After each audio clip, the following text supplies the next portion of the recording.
I'm Monica Batiste. I'm an artist, an author and a yoga teacher.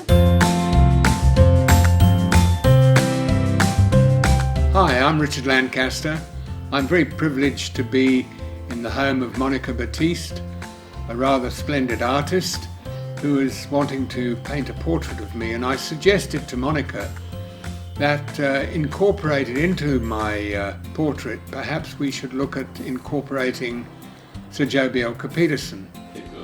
Originally with Richard, it was his enigmatic personality and the way he lights up and the way he talks and his stories and the way he's so passionate about arts and artists and film, and that really captivated me, and I thought he'd be a really good subject to paint.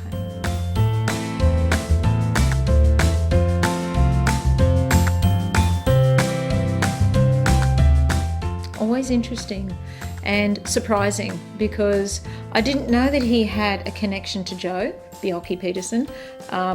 All I knew of him was how I've known him in the last decade through the arts. He's always at art exhibitions, or he's doing a book launch, or he's attending a book launch, always supporting the artists. I got to know the old man pretty well, and of course he was an old man by that stage, but I'll take you back 30 years to when it all really happened.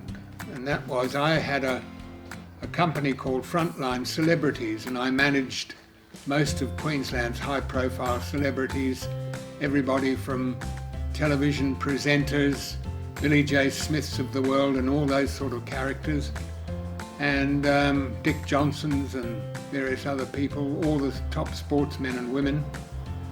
And one day I received a phone call from a gentleman, Peter MacDonald, who was the Premier's principal private secretary, and he said, Richard, Sir Joh would like to meet you.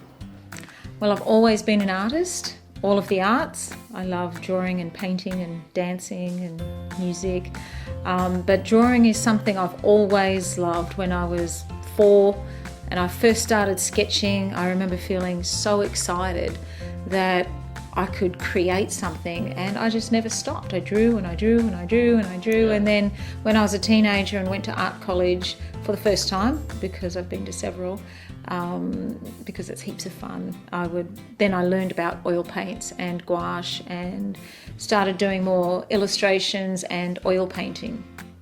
I went up to the executive building, which of course has now been demolished, and we sat and talked, and during the conversation, Joh indicated to me that he would like me to help him transition from politics into private life.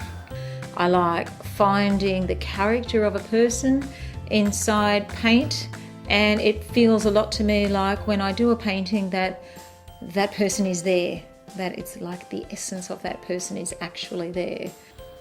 He was very much a polarized character. You either hated him or loved him, and there were no in-betweens. Anyway, I said to him at the time, giving him advice again, I felt that what we needed to do was to try and balance up the negative information that was being promoted through the media. And he agreed. So I sat down and developed a concept of a series of 6 television interviews, half-hour interviews, which we did ultimately in the early part of, I think it was 1988, and it went very well. And of course we did those. The 7th tape, which was the last tape we did, I did subsequent to the Fitzgerald inquiry finishing. And that was a different style of interview. The first 6 interviews were very laid back. We were both in very relaxed situations. The 7th interview was very, very different. We sat in hard back chairs. The atmosphere was dark, and I asked him a lot of very penetrating questions. Because I know about the controversy. I grew up in New South Wales, so I didn't know Joh as well as people that grew up here.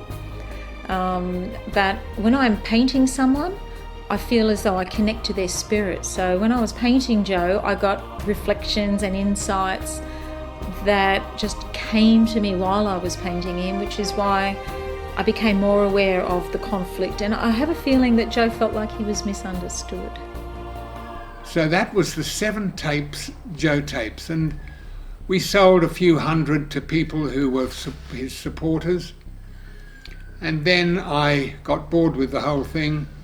Joe moved on, I moved on, I closed Frontline Celebrities, and I decided to retire, which I did. And I moved to Redcliffe and settled down in Scarborough, and that was the start of my retirement. Originally I wanted to paint Richard for the Archibald, but because my health wasn't excellent, I ran out of time to enter that one, and so I thought I'll just keep painting. And then the Brisbane Portrait Prize came up, and I thought, well, that's actually more perfect because I'm a Queenslander, Richard's a Queenslander, we have a strong connection to Brisbane and to Queensland and the arts here, and so I think it's actually better.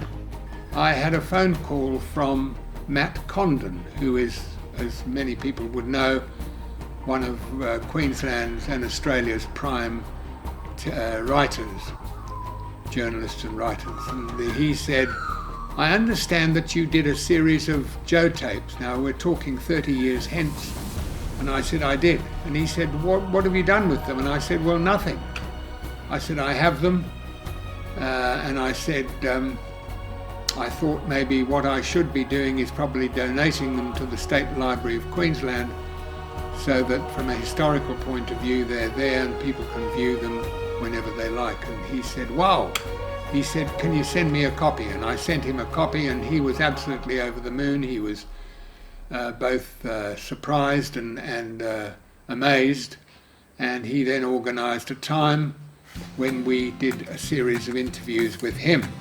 And of course, this is the result of the interviews. Front page, Courier Mail, and in fact it made the front page of every single Murdoch newspaper in the whole of Australia, which was absolutely amazing to me. I thought, you know, the Joe tapes are finished with and done with and all the rest of it, and suddenly it had lifted again. And this was done in early part of 2018. My greatest hopes first is to be accepted into the finals. That will be super exciting. And Well, I'll do that. will you? Yeah. I thought I'll take all my friends. We'll go and check out my painting as many times as I can go.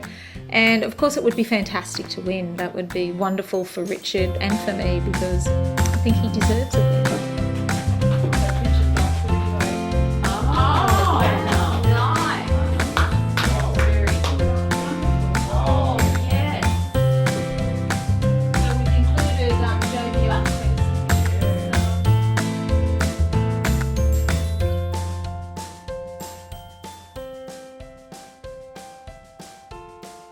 The future for this painting now is, once I've completed it, I will enter it into some other exhibitions and it may or may not get accepted. Each painting has about an 18-month shelf for most exhibitions because they like to encourage us to keep working, which is good, but it's also not good because then I've got some older paintings that I'd really like to exhibit. So that will be the future, and when that's all done, I will find a place for it to hang that honours Richard.